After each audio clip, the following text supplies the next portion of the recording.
You've tuned in to the Top 10 Garden Show with garden expert Ken Lain. Join the conversation daily as he answers timely garden questions. Email Ken a question directly from your phone to his desktop through the web at watersgardencenter.com. That's Waters with 2 T's, gardencenter.com. Or visit face-to-face throughout the week where he can be found at Waters Garden Center in Prescott.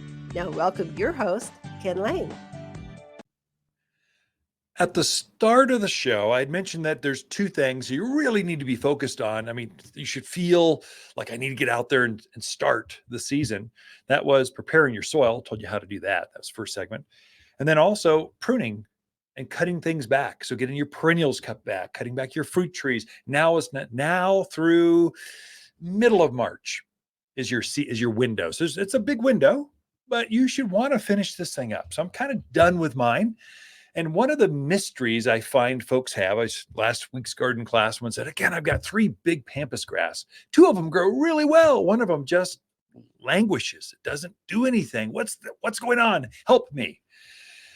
And so with all of your ornamental grasses, this is pampas grass, fescues, miscanthus, deer grass, zebra grass, all your pretty decorative, sedges, grasses, that kind of stuff, not yuccas, not agaves, not bear grass, which really isn't a grass. It's something different. It's a native evergreen kind of thing that grows out there in the valley areas. We're talking about your regular ornamental grass. Pampas is the most famous. That's that big grass, gets head high, has these great big plumes on top of it, covered. Right now it starts to look a little rough just because it's rain and snow, kind of beats them up. The plumes have kind of limped over. They aren't as fluffy as they were because they're being beat up.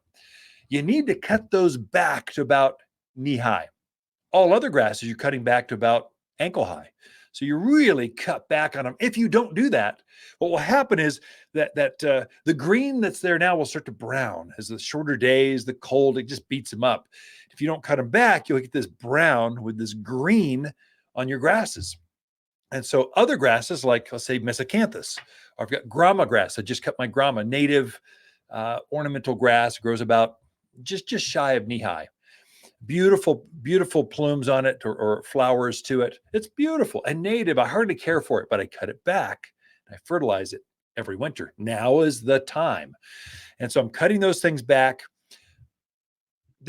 Grasses are very fast growers. They're going to elongate and be just as big so that you cut back this pampas grass by 4, 5, 6 feet.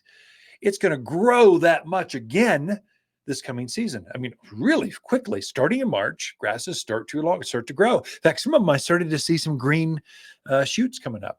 And so they're waiting to take off. Now to grow that much and then to plume with this beautiful grass, miscanthus. It's got this beautiful pink hue to it. It's just stunning late summer and autumn. And so it takes a lot of energy to do that, which means food. Grasses need more food than other plants in the gardens if you want beautiful ones. Do they need it? Do they have to have it? No, but they'll be weak and limp and they'll die out in the middle. They just won't bloom as well. But if you feed them, if you cut them back and feed them, they are just like rock stars. They are beautiful in the garden. They are the showpiece because they're gathering up wind. They float around in the wind, kind of the slightest of breeze. They just add drama. Butterflies love them. Birds like to take the seed heads and use them as a food source or nesting. So there's a lot of benefits. And we are in this higher elevation of Arizona. We're in grass country. I mean, we grow grasses without all the issues that a lot of other parts of the country have. So whack on those things. Don't be afraid. You almost can't make a mistake with ornamental grasses. So just whack on them. With pampas grass, you'll see these curly hues about, 18, 24 inches off the ground. You cut it back to there. Just whack it off. Throw the rest of it away. Add it to the burn pile. Compost them. Just chuck them in the dumpster. Either way, just clear them out of there. And then fertilize it. Now, for this, if one is not performing as well as maybe others, there's a reason for that. It's going to be soil related. You just don't, there's a rock shelf, there's caliche layers, something's going on. Yeah, but Ken, they were all planted the same. They're all exactly the same. They should all grow exactly the same. There's nothing exact about your soil in the mountains of Arizona. Every single hole, one that's just a few feet away, is different. how the soil drains through it, how much organics, what roots are competing for the resources under the ground. Plants are trying to get the most, protect their root zone so they can grow. And you just don't know. I've seen so many holes. You're digging out this huge chunk of this boulder out of this hole, and that makes a difference. So something's going on that you don't see. That's why that one is languishing. It's not, or maybe you got some grubs or something. Something's going on there. But what I told this gal was, hey, take a bag of manure, cut it back, take a bag of manure, just put it around your pampas grass. I think that extra nitrogen and organics are going to be a game changer for that plant. And so if you're doing it, do it to all three of them. Don't hold back and go, this one's special, I'm gonna make them grow. This one, you're held off, trying to even you out. Just treat them all as special children. You're trying to grow out in the backyard, and you want the most out of them. Here's what made these others happy. I want you to be happy too. Everyone gets some. And then fertilize it. I would say grasses would benefit most from 744 all-purpose plant food. The reason I say that, it's got bird guano and cottonseed meal in it. Those two ingredients, grasses love bird poop. I mean, they just love it. They feed off it. They grow faster. And the cottonseed meal is what grows huge plumes. You get better, showier grasses.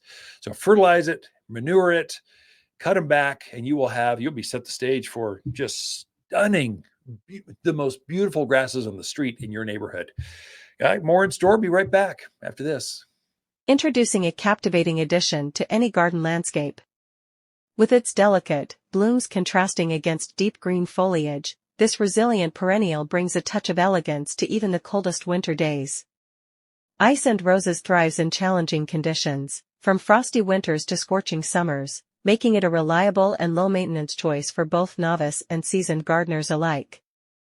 Its compact size and bushy habit make it ideal for borders, containers, or as a focal point in mixed beds.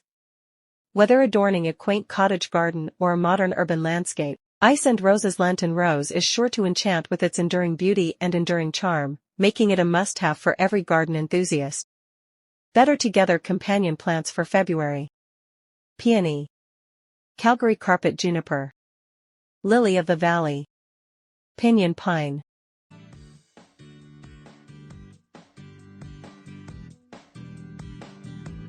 The Top 10 Gardener, your source for timely garden advice seasonally correct for the garden, guaranteed to make a difference in your yard this season.